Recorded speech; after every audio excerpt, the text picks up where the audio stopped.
حاضرین اور ناظرین السلام علیکم ورحمۃ اللہ وبرکاتہ۔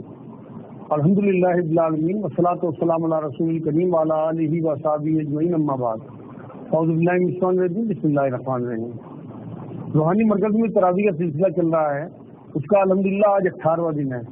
آج یہاں حافظ صاحب نے کلام پاک کی 11 صورتیں تلاوت فرمائی ہیں، ان کا خلاصہ میں آپ کے سامنے پیش کروں گا۔ یہ صورتیں 65 نمبر صورت سے 75 نمبر صورت تک ہیں۔ اس میں سب سے پہلے 65 نمبر صورت سورۃ طلاق ہے۔ یہ مدنی صورت ہے، اس میں 12 آیات ہیں اور 2 رکوع ہیں۔ اس میں پہلی آیت میں اللہ رب العزت نے فرمایا ہے کہ طلاق کی عدت میں مرد کو اپنی عورت کو گھر سے نہیں نکالنا چاہیے، نہ ہی عورت خود جائے۔ یہ حکم تب ہے جب عورت نے کوئی کھلی بے حیائی یا زنا یا بے حیائی نہ کی ہو سکتا ہے اللہ ان میں کوئی نئی بات یعنی میل جول پیدا کر دے۔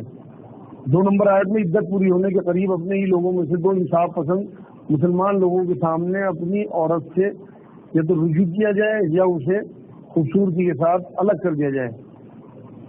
مطلب یہ حکم ہے اللہ کا۔ آگے فرمایا کہ یہ ان لوگوں کے لیے حکم ہے جو قیامت پر یقین رکھتے ہوں، اللہ اس کے رسول پر یقین رکھتے ہوں۔ مطلب یہ ایمان کا معاملہ ہے۔ اب آپ دیکھیے کیا ہمارے معاشرے میں یہ قانون معلوم ہے کہ 2 گواہوں کے بنا رجوع یا طلاق کر کے الگ نہیں کیا جا سکتا۔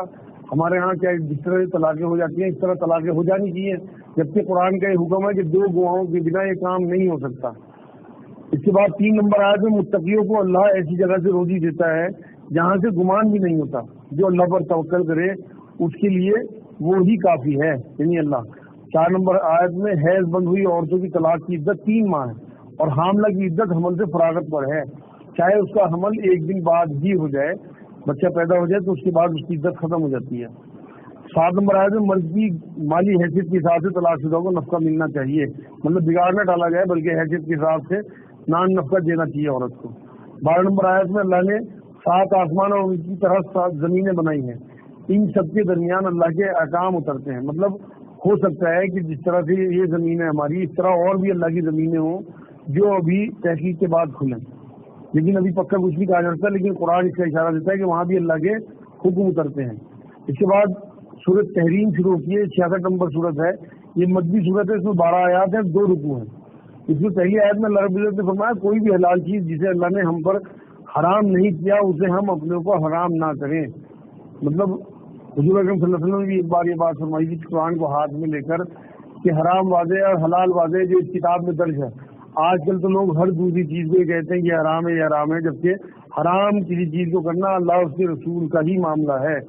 2 نمبر آیت میں قسم کفارہ دے کر ہی توڑنے کا حکم ہے۔ مطلب کفارہ 3 دن کے روزے یا غریبوں کو کھانا کھلانا، کپڑے وغیرہ دینا ہے، لیکن یہ کفارہ جائز قسم کا ہے۔ ناجائز قسم کسی نے کھا لی تو اس کا کفارہ صرف اور صرف توبہ ہے، اس کا اس طرح کا کفارہ کوئی نہیں ہو سکتا۔ 6 نمبر آیت میں اپنے اہل و عیال کو اللہ کی شریعت کی تاکید کرتے ہوئے جہنم سے بچانے کی کوشش کا حکم ہے۔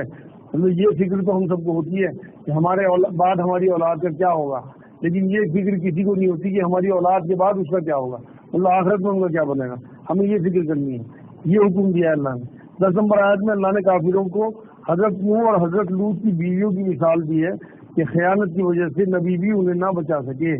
مطلب ایمان نہ لانے والی خیانت، کہ اپنے ہسبینڈ پہ ایمان نہیں لائیں، اس کے باوجود اللہ نے انہیں برباد کر دیا، ختم کر دیا، عذاب میں مبتلا کیا۔ 11 نمبر آیت میں اللہ نے فرعون کی اہلیہ یعنی حضرت آسیہ رضی اللہ تعالی حضرت آسیہ علیہ السلام کی مثال دی ہے، جو فرعون کے عمل سے بچا کر اللہ سے اپنے لیے جنت میں مکان کی دعا کرتی تھی۔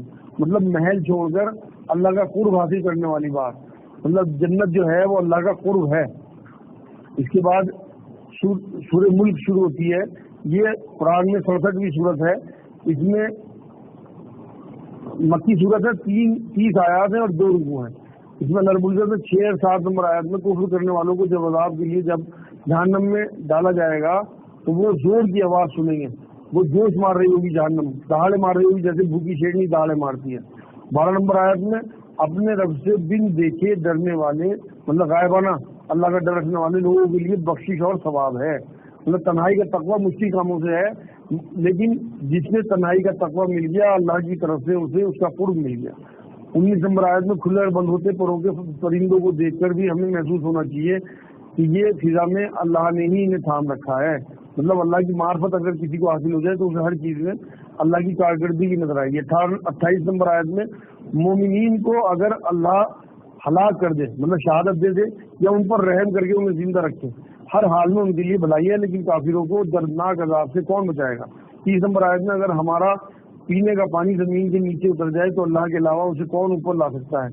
آج 15 سال بعد واٹر لیول نیچے ہونے کی خبریں آ رہی ہیں، لیکن اللہ نے کلام پاک میں پہلے ہی بتا دیا۔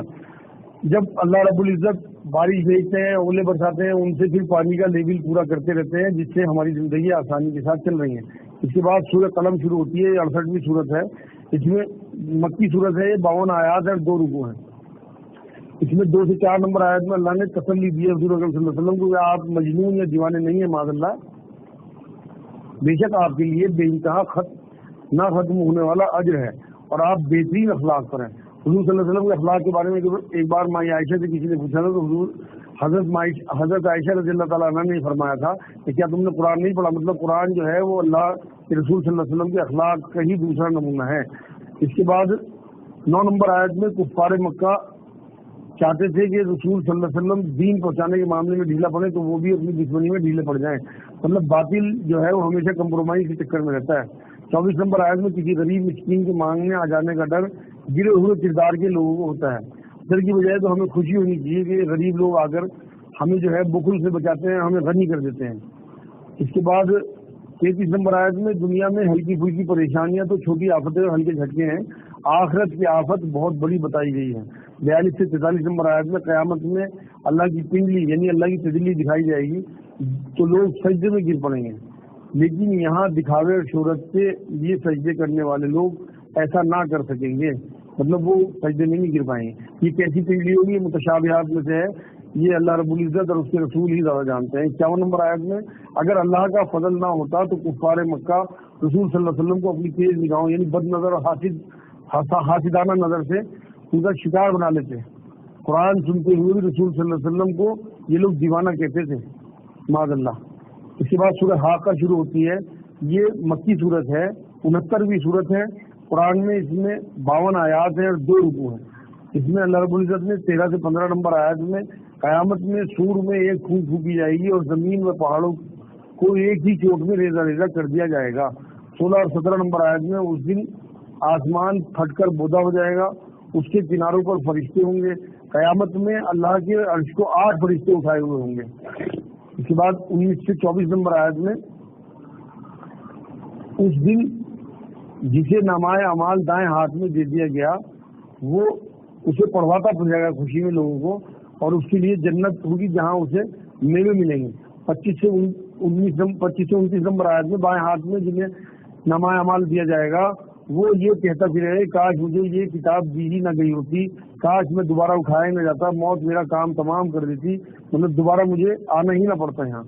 اس کے بعد 48 نمبر آیت میں یقیناً قرآن متقیوں کے لیے نصیحت ہے، اصل متقی تنہائی میں جو اللہ کے احکام کے خلاف ورزی سے ڈرتا ہو، اور تقویٰ یعنی کہ صرف ڈرنا ہی نہیں بلکہ نافرمانی سے بچنا بھی تقویٰ ہی ہے۔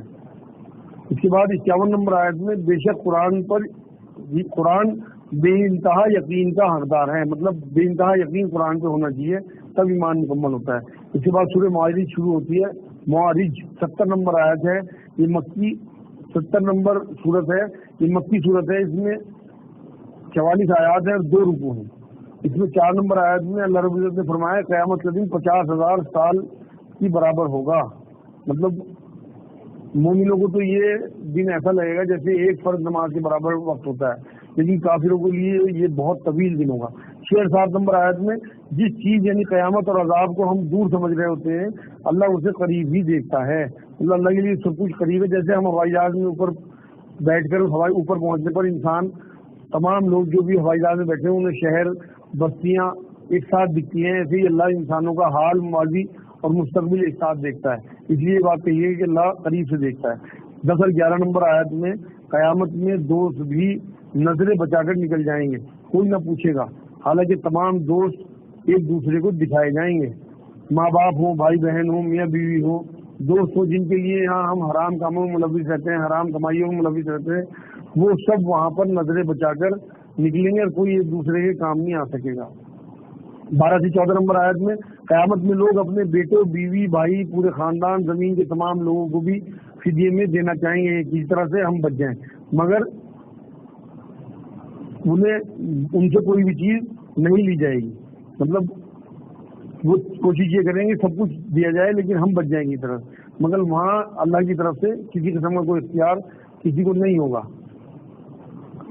19 سے 21 نمبر آیت میں اللہ نے انسان کو کچے دل والا کہا ہے کیونکہ وہ مصیبت پڑنے پر ہڑبڑا اٹھتا ہے اور راحت ملنے پر بخل کرنے لگتا ہے۔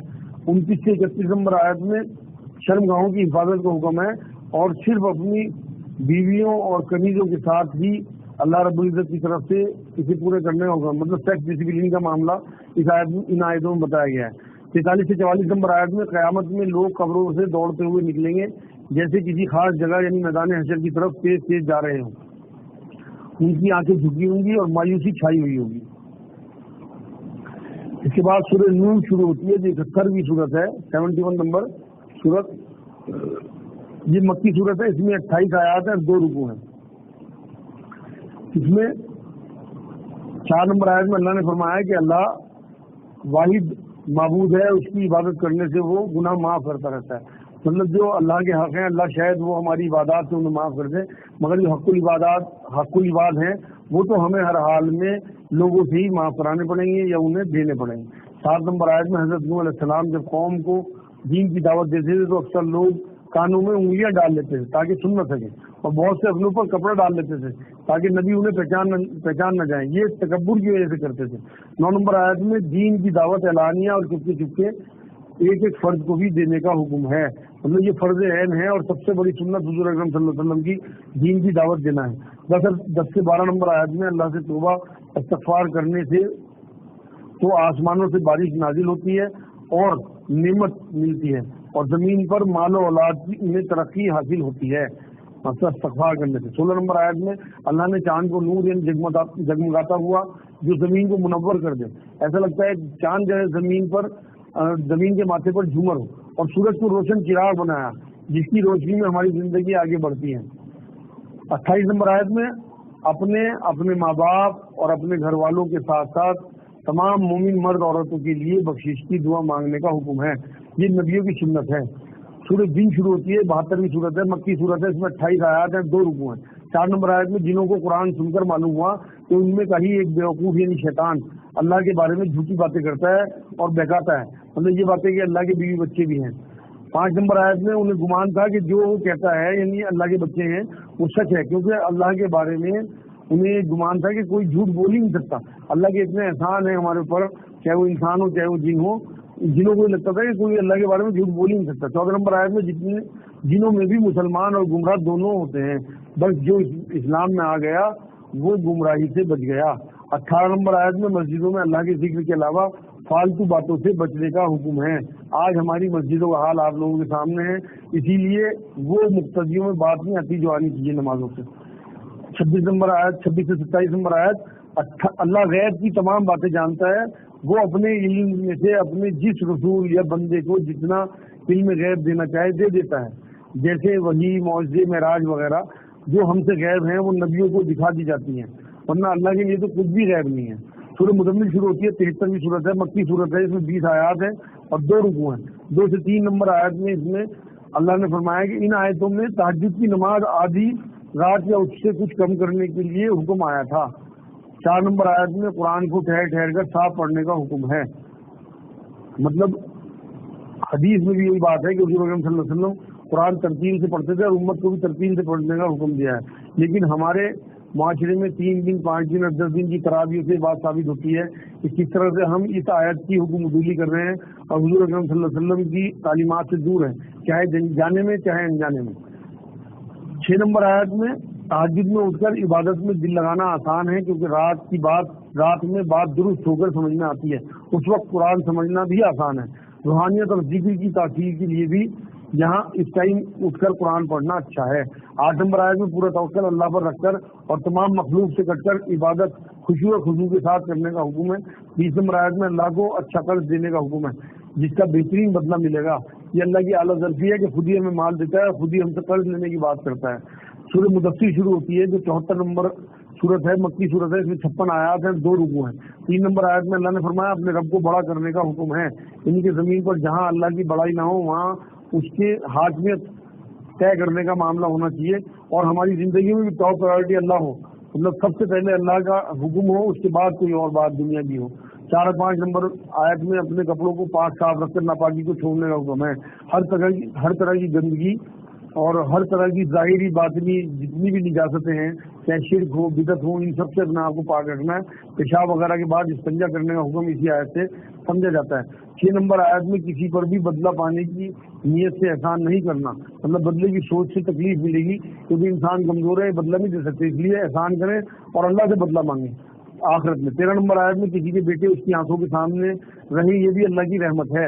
آج تو پورے دنیا میں اس طرح کا بحران ہے کہ بچے اپنے ماں باپ کو چھوڑ کر دوسرے ملکوں میں یا دوسرے شہروں میں پیسے کمانے کے لیے جاتے ہیں، یہ نہیں سوچتے کہ اللہ تو رازق ہر جگہ ہے۔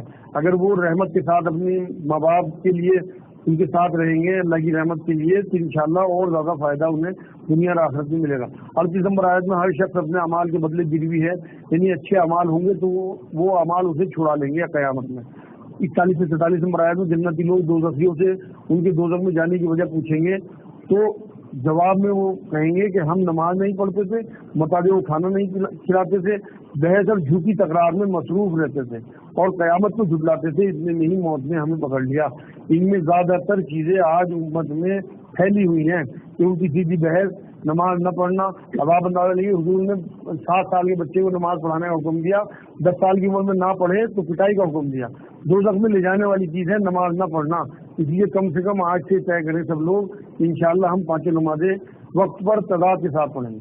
49 سے 51 نمبر آیت میں نصیحت یعنی حق سے منہ موڑنے والوں کی مثال شیر دیکھ کر بھاگتے گدھوں سے دی گئی ہے۔ 56 نمبر آیت میں کسی کام کا ارادہ ہم کرتے ہیں، عمل کی توفیق اللہ دیتا ہے۔ 75 نمبر سورت شروع ہوتی ہے سورت قیامہ، یہ مکی سورت ہے، اس میں 40 آیات ہیں اور 2 رکوع ہیں۔ اس میں 5 نمبر آیت میں انسان نافرمانیاں کرنا چاہتا ہے، یعنی کہ فسق و فجور، آزادی، حرام خوری کرنا چاہتا ہے اور یہ چاہتا ہے کہ میں آزاد نہ رہوں، مطلب ایسا ہے معاملہ ہم لوگوں کا، تمام زیادہ تر لوگوں کا، کہ ہم زندگی کو فرعون کی چاہتے ہیں اور یہ چاہتے ہیں کہ ہمیں آخرت موسیٰ علیہ السلام والی مل جائے۔ یہ کیسے ممکن ہے؟ 13 نمبر آیت میں قیامت میں انسان کو آگے بھیجے اعمال یعنی اس کی نیکی اور بدی اور پیچھے چھوڑے اعمال سے آگاہ کیا جائے گا۔ 17 نمبر آیت میں قرآن کو جمع کرنے رسول صلی اللہ علیہ وسلم کے سینے میں اور پڑھانے یعنی ترتیب سے پڑھانے کا ذمہ اللہ نے خود لیا ہے۔ 26 سے 27 نمبر آیت میں جب روح ہنسلی گردن کے پاس ایک ہڈی ہوتی ہے اس تک پہنچتی ہے تو انسان چاہتا ہے کہ کوئی جھاڑ پھونک کرنے والا آ جائے اور میری جان بچا لے، کی اس طرح سے میں بچ جاؤں اور اس تکلیف سے مجھے نجات مل جائے۔ 36 نمبر آیت میں انسان آزاد نہیں ہے، جس کے حکم سے دنیا میں آیا ہے وہ خالق حساب بھی لے گا، اس لیے یہاں چاہے لوگوں سے پیر پکڑ کر، تحفے دے کر، پیسے دے کر، معافی مانگ کر معاف کرا لیں، کیونکہ آخرت میں اللہ اپنے حق تو معاف کر دے، لوگوں کے پاس حق معاف نہیں کرے گا، حق العباد کا حساب دینا ہی ہوگا۔ وما توفیق الا باللہ۔ السلام علیکم ورحمۃ اللہ وبرکاتہ۔